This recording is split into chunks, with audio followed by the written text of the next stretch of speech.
in a city, still so far from home.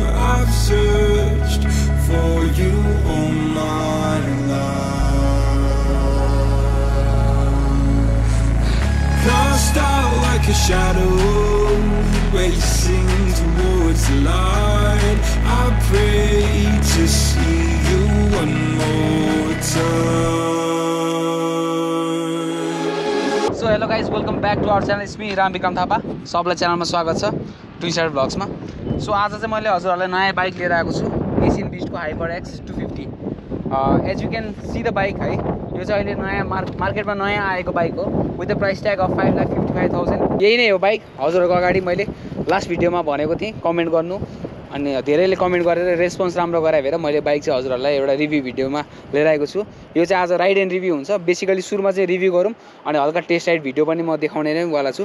अघिल्लो भिडियोमा त यसको पर्फर्मेन्स हेरेर तपाईहरु दङ्ग पर्नुभयो होला. I was also so amazed हैन. यो बाइक चलाउँदाखेरि चाहिँ एकदम खुसी लागेको थियो. बाइक चलाउँदाखेरि भनौँ न, मैले अब पर्सनली त अर्कै बाइक चलाइरहेको छु नि त. मेरो आफ्नो बाइक चाहिँ क्रसफायर चलाइरहेको छु. तर आजको त्यो अघिल्लो भिडियोमा चाहिँ क्रसफायर अनि यो एशियन बिस्टको त्यो तीनटा राइडिङ एउटा भिडियोमा चाहिँ यसको पर्फर्मेन्स चाहिँ म एकदम बवाल लाग्यो. भित्रैबाट मनबाट हुन्छ नि, I am so happy with the performance of this bike क्या. सो धेरैले कमेन्ट गरे भएर थ्याङ्क यू सो मच त्यो कमेन्ट गरिदिनु भयो. So this is not a paid promotion है, मैले भनिहाल्छु पहिला नै. फेरि कतिले चाहिँ के भन्नुहुन्छ भने यसले पैसा पाएछ राम्रो मात्रै भन्छ भन्ने, त्यो चाहिँ होइन. म चाहिँ जहिले पनि रिभ्यू गर्दाखेरि पैसा दिए पनि नदिए पनि लाइक बाइकमा के छ के छैन त्यो कुराहरू चाहिँ म मजाले जानकारी गर्ने नै वाला छु. So let's get started with the suspension. Front suspension चाहिँ यसमा एमटिएन सस्पेन्सन रहेको छ. यो चाहिँ हाम्रो नेपाली मार्केटमा चाहिँ नयाँ नाम हो होइन. लाइक अब हामीले अरू बाइकमा चाहिँ फास्टेस्टहरू को देखिरहेको हुन्छ, लोगो चाहिँ डब्लुपी यताउता हालेको देखिन्छ. तर यसमा चाहिँ के छ भने यो फ्रन्ट सस्पेन्सन एमटिएन अनि पछाडि पनि सस्पेन्सन एमटिएन, दुइटै पर्फर्मेन्स सस्पेन्सन छ by MTN company. As you can see अघिल्लो भिडियोमा हेर्नु नै भयो होला यसको सस्पेन्सनको लाइक कतिको रेस्पोन्स थियो. राइड गर्दा यति मजाले बाइक यस्तो अब्जर्भ गर्ने नफाल्ने, लाइक भनौँ न मलाई चाहिँ एकदम मन पऱ्यो क्या. सस्पेन्सन चाहिँ एकदम बवाल लाग्यो. अझ यो बेस्ट भनेको यो बाइक चाहिँ यसो हेर्दाखेरि चाहिँ इन्डिरो प्रपोजलाई चाहिँ अझै बवाल हुन्छ जस्तो लाग्छ. लाइट वेट छ होइन. फ्रेमहरू हेर्न सक्नुहुन्छ. Look at the black frame chassis है. यसमा चाहिँ एल्युमिनियमको ब्ल्याक फ्रेम चेसिस छ विथ द लाइट वेट है. एकदम चेसिस पनि एकदम लाइट वेट. त्यसले गर्दा चाहिँ बाइकको मेन वेट रिड्युस गर्ने चाहिँ प्रक्रिया चाहिँ यो चेसिसबाट हुन्छ है. नेक्स्ट भनेको इन्जिनको कुरा गरौँ होइन. As you can see the light weight engine, performance engine दिएको छ यसपालि चाहिँ. पहिलाको इन्जिन र अहिलेको इन्जिनमा चाहिँ ह्युज चेन्ज ल्याएको छ कम्पनीले. लाइक अहिले अब CX CF सबैमा चाहिँ लगभग सेम टाइपको इन्जिन युज भएको छ. यो इन्जिनको कुरा गर्नुपर्दाखेरि यो चाहिँ 4 valve engine with 4 stroke engine भइहाल्यो, सिङ्गल सिलिन्डर इन्जिन. यसको पावरको कुरा गर्नुपर्दाखेरि 30.02 bhp bike with the RPM Max RPM of 9000 है. 9000 RPMमा चाहिँ यसले चाहिँ म्याक्स स्पिड हान्ने. यसको क्षमता चाहिँ त्यो 30.02 bhp रहेको छ भने वेयरएज यसको न्युटन टर्कको कुरा गर्नुपर्दाखेरि 22 newton metre torque at the rate 7000 RPM है. यसको पावरको कुरा गर्नुपर्दा त्यो छ. धेरै जस्तोको कमेन्ट चाहिँ के आउँछ भने डट बाइकमा चाहिँ अब उहाँहरूको हाइट कति छ भनेर आउँछ. अनि मैले चाहिँ डट बाइक चलाइरहेको छु, मेरो हाइट कति छ मजाले भ्याउनु चाहिँ हुन्न भन्ने कुरा छ. सो यसको यो बाइकको सिट हाइट चाहिँ रहेको छ 945 mm. सो मेरो हाइट रहेको छ 5'7" है मेरो हाइट. अब म मजाले एकचोटि चढी हेर्छु, चढेर एकचोटि हेर्नु होला हजुरहरूले अब मेरो हाइट कतिको भेट्छ. मेरो चाहिँ 5'7" छ हाइट. सो हेर्न सक्नुहुन्छ 945 mm को सिट हाइट रहेको छ भने मेरो हाइट 5'7" मेरो हाइट छ. मैले मजाले दुईवटा खुट्टाले चाहिँ मजाले भेट्न खोजिरहेको छु. यो चाहिँ डट बाइक छ. तर हजुरहरू अब अलिकति सानो हाइट छ भने चाहिँ टेन्सन नलिनु, तपाईँहरूलाई एउटा सरप्राइज छ यो बाइकमा. म त्यो देखाउनेवाला छु. अगाडि आउनुहोस् त.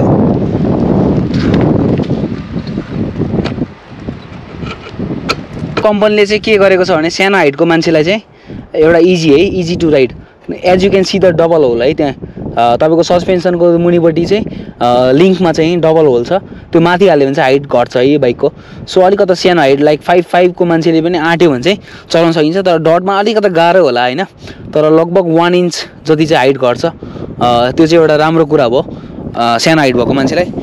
अर्को कुरा भनेको यसको ग्राउन्ड क्लियरेन्सको कुरा गर्नुपर्दाखेरि 300 mm ग्राउन्ड क्लियरेन्स दिएको छ। लाइकवाइज नेपालमा धेरै जस्तो सबै डट बाइकको चाहिँ ग्राउन्ड क्लियरेन्स सेमै छ, 300 mm कै ग्राउन्ड क्लियरेन्स हुनेवाला छ। यदि यहाँसम्म भिडियो हेर्दै हुनुहुन्छ भने अझै पनि बाँकी छ रिभ्यू गर्न, कहीँ नजानु होला, कतै पनि नजानु होला। एउटा क्वेसन चाहिँ गरिहाल्छु हजुरहरूलाई, यो बाइक यसो हेर्दाखेरि चाहिँ झट्ट के कुन बाइकको याद आउँछ होइन, त्यो कमेन्ट गरिदिनु होला। बाइक हेर्दाखेरि कस्तो लाग्यो, यो डिजाइन चाहिँ न्यू डिजाइन। अनि यो ट्याङ्कीको कुरा गर्नु पऱ्यो है त, अब बिस्तारै अगाडि आउनु होला। यो ट्याङ्की चाहिँ कति लिटर यसो हेर्दाखेरि त युज छ नि त, त्यो ट्याङ्क हेर्दाखेरि चाहिँ हजुरहरूलाई के लागिरहेको होला, अब लाइक 12-15 लिटरको ट्याङ्क यत्रो ठुलो छ होइन टाइपको फिल भइरह होला। यो चाहिँ 8.5 लिटरको ट्याङ्क हो, विथ द फ्युल क्यापेसिटी 8.5 भइहाल्यो। अनि रिजर्भमा आउँदाखेरि चाहिँ लगभग 2 लिटरको चाहिँ रिजर्भ ट्याङ्क हुन्छ, त्यो एउटा राम्रो लाग्यो। लाइक भनौँ न धेरै जस्तो डट बाइकमा चाहिँ अलिकति कम्प्याक्ट हुन्छ क्या, वेट घटाउन चाहिँ ट्याङ्कहरू अलिकति सानो हालिएको हुन्छ, तर यसमा चाहिँ ठिक 8.5 भनेको लाइक हाइवे कतै हिँड्नु पऱ्यो भने पनि you can ride it easy क्या, एकदम आनन्दले नसोचिकन केही कुरा नसोचिकन यु क्यान राइड होइन। हजुरलाई एउटा क्वेसन आइरहेको होला नि त, अब रिभ्यू गर्न लागेको बाइक यस्तो 4 बाइक ल्याएर रिभ्यू गरिरहेको छ भन्नु होला। तर मैले चाहिँ के सोचेँ भने डट बाइक हो, डट बाइककै लुक्समा रिभ्यू गरिदिउँ न, अलिकति युनिक पनि हुन्छ भनेर चाहिँ हल्का त बाइकलाई आफ्नो भनौँ न मेकअप कस्तो स्टाइलले गर्नुपर्छ त्यो गराएर ल्याएको छु। हेर्दा हेर्दा धमिलो हिलो यताउता देखिन्छ। सो अहिले चाहिँ मैले ब्रेकको कुरा गर्दैछु। यसमा चाहिँ ब्रेकको रोटर अगाडिको रहेको छ 180 mm फ्रन्ट रोटर, वेयरएज पछाडिको कुरा गर्नुहुन्छ भने पछाडिको रोटर रहेको छ 140 mm। ब्रेकिङ यसको यो बाइकको मलाई भनौँ न अब ब्रेकिङ पनि अब एकदम बवाल लाग्यो। लाइकवाइज ब्रेकिङको कुनै पनि कम्पनीसँग चाहिँ त्यो लेखिएको छैन, कुन कम्पनीको ब्रेक युज गरेको त्यो कुरा चाहिँ खुलेको छैन भने, तर ब्रेकिङ चाहिँ गर्दाखेरि भनौँ चलाउँदाखेरि त्यो ब्रेकिङमा चाहिँ हात मजाले बस्दो रहेछ। अनि एउटा कन्फिडेन्ट लेभल पनि ब्रेकिङ हान्न सक्छु म, यहाँ रोक्न सक्छु भन्ने एउटा कन्फिडेन्ट चाहिँ बिल्डअप हुँदो रहेछ, त्यो राम्रो लाग्यो। 180 mm अगाडि, वेयरएज पछाडि चाहिँ 140 mm को डिस्क रहेको छ। यो बाइकमा चाहिँ अर्को कुरा अप्सनको कुरा गरौँ है, यसमा मोटर भेरिएन्ट आउँछ, सेमी डट आउँछ अनि डट आउँछ, तिनवटा भेरिएन्ट आउँछ, तर प्राइस रहेको चाहिँ सेम छ, 5,55,900 प्राइस रहेको छ। सो डटको चाहिँ रिम साइजको कुरा गर्नुहुन्छ भने अगाडि चाहिँ 80/100 को टायर आउँछ, 21 इन्चको रिम आउँछ भने पछाडि यसको रिम साइज रहेको छ 18 भने 100/100 को टायर आउँछ। लाइक इन्डिभिजुअल पर्पजको लागि युज गर्नुहुन्छ भने चाहिँ द्याट इज गुड वान है, तर रेस पर्पजको लागि अनि गर्नुहुन्छ भने चाहिँ you can upgrade the tyre as you like.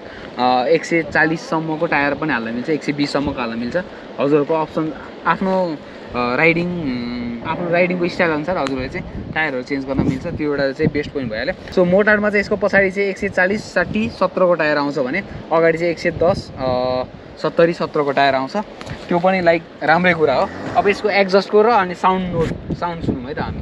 हो यो बाइकको एक्जस्टको कुरा गर्नुपर्दा सिङ्गल एक्जस्ट छ, अब धेरै जस्तो अहिले डट बाइकमा चाहिँ डबल एक्जस्ट आउने देखिरहेको छ हामीले होइन, तर यसमा चाहिँ एउटा सिङ्गल एक्जस्ट युज गरेको छ विथ नो डिभी किलर है, डिभी किलर पनि छैन यसमा चाहिँ, कम्पनीबाट आउँदा चाहिँ डिभी किलर बिना नै आउँछ। तर यसको मलाई अलिकति राम्रो लागेको अब डिभी किलर नभउँदा चाहिँ ट्राफिकले समाउनेहरू चान्सहरू चाहिँ हाई नै छ। सो कम्पनीले चाहिँ यो कुराहरू फिक्स गर्छ होला भनौँ फ्युचरमा होइन।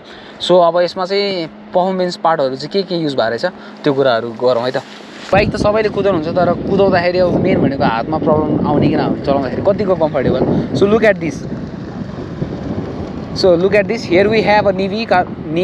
यो बाइकमा चाहिँ अब पर्फर्मेन्सवाला चाहिँ एक्सिलेटर युज भएको छ, एज यु क्यान सी निभीको थ्रोटल केबलहरू पनि निभीको, एक्सिलेटर पनि निभीको।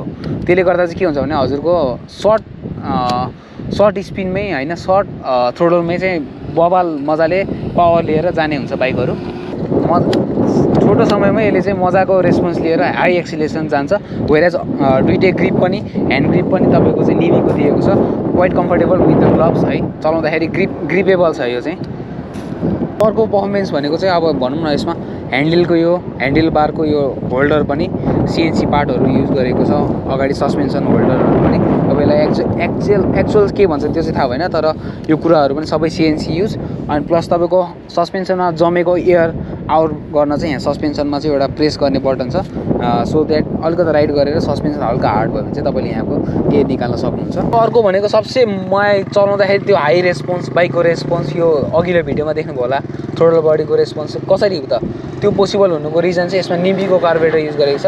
निभी भनेको चाहिँ एउटा हाई क्वालिटीको कार्बोरेटर भनौँ न, हाई पर्फर्मेन्सवाला कार्बोरेटर हो, जुन चाहिँ डट बाइकमा चाहिँ चाहिन्छ नै जस्तो लाग्छ।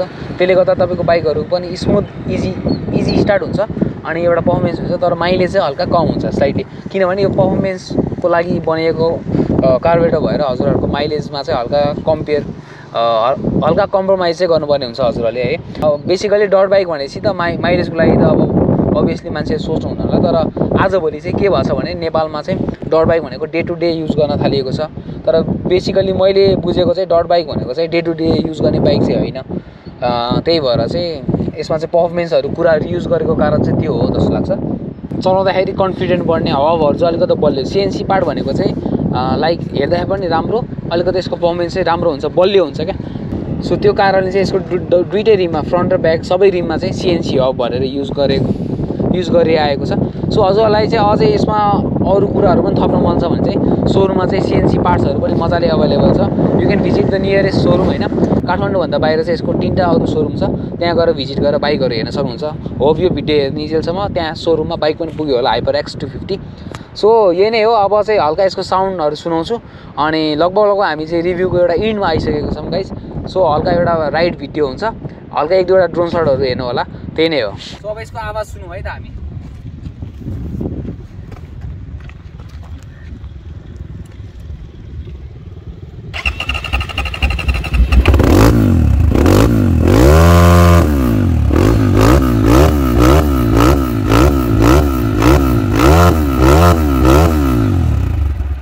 सो अर्को यसको मिटरको कुरा गर्दाखेरि चाहिँ मिटरमा हेर्न सक्नुहुन्छ आरपिएम देखिन्छ, ब्याट्रीको भोल्ट, तपाईँको किलोमिटर कति गुड्यो भनेर देखिन्छ। अनि 1000 आरपिएमसम्म यो आरपिएमको माथिको भइहाल्यो। अनि तपाईँको ओडियो भइहाल्यो, कति किलोमिटर गुड्ने। अनि यही नै हो। मिटरमा चाहिँ धेरै कुरा फ्युलहरू चाहिँ नदेखाउने चाहिँ मिटरको यो एडजस्ट गर्ने चाहिँ यताउता हुँदो रहेछ। यही नै हो गाइस। सो हजुरहरूलाई बाइक कस्तो लाग्यो होला कमेन्ट गरिदिनु होला। अब चाहिँ सानो छोटो मिठो ड्रोन सट हेर्नुपर्छ। See you with the drone shot.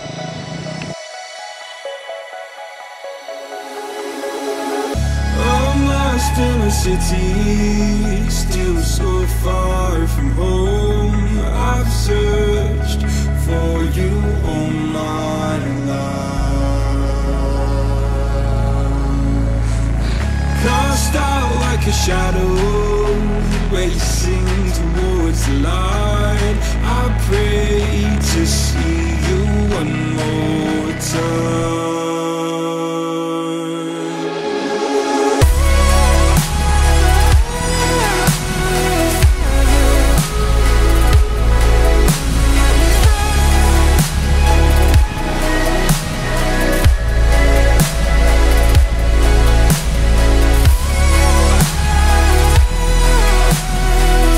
So guys drone shot कस्तो लाग्यो होला भनिदिनु होला।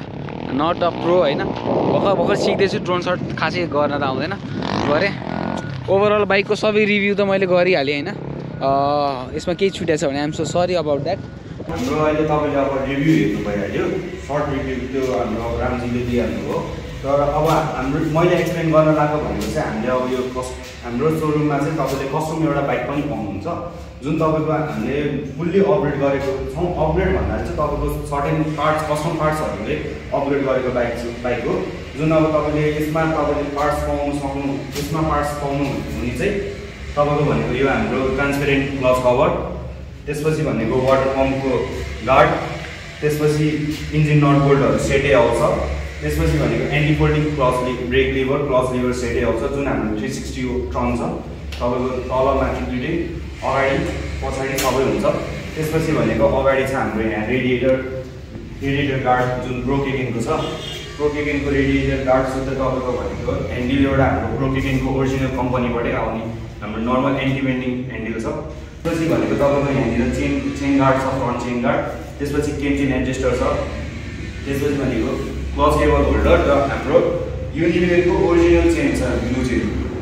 तपाईँलाई अझ हाम्रो कम्पनीमै स्टक बाइकमै तपाईँले सिएनसी हब पनि पाउनु सक्नुहुन्छ जुन। त्यसपछि भनेको यसको प्राइजिङ छ हाम्रो तपाईँको यो प्राइजिङमा यसमा एउटा ग्राफिक्स आउन बाँकी छ जुन आउँछ, त्यो ग्राफिक्समा नि इन्क्लुडेड हुन्छ, यहीँ कम्पनीबाटै क्लेम हुन्छ। त्यसपछि यसको प्राइजिङ छ तपाईँको हामीले 6,75,000, जुन तपाईँले कम्पनी आएर भिजिट गरेर हेर्दाखेरि तपाईँले अझ डिस्काउन्ट पनि पाउन सक्नुहुन्छ। अब त्यो छाडी तपाईँले अब पर्सनल दाइ मलाई सबै कुरा हाल्नु छ, अरू सबै कुरा हाल्नु छ भनेर नि छुट्टै पनि पाउनुहुन्छ। तपाईँको अर्को बाइकलाई पनि बनाउन सक्नुहुन्छ। अनि अर्को तपाईँले सिङ्गल पार्ट्स म एउटा गरेर यो हाल्छु भन्दा पनि पाउनुहुन्छ। अर्को भनेको कलर अप्सनको कुरा गर्नुहुन्छ भने कलर अप्सनमा तपाईँले रेड ग्रिन अनि ब्लूमा पाउन सक्नुहुन्छ हामीसँग तीनटा कलर अप्सन पनि छ हस् थ्याङ्क यू त्यही नै हो यहाँसम्म भिडियो हेरिदिनु भयो एकदम खुसी लाग्यो thank you so much for love you support अनि उहाँहरूले रिभ्यू गर्दाखेरि खिचिदिएकोमा चाहिँ मोनिक भाइलाई एकदम साउट आउट अनि खड्गी भाइ the stunt man on the whole video त्यही नै हो see you soon in next video till then keep loving keep supporting Twitcher vlogs make sure you like share and subscribe our channel त्यही नै हो love you all bye bye Jai Nepal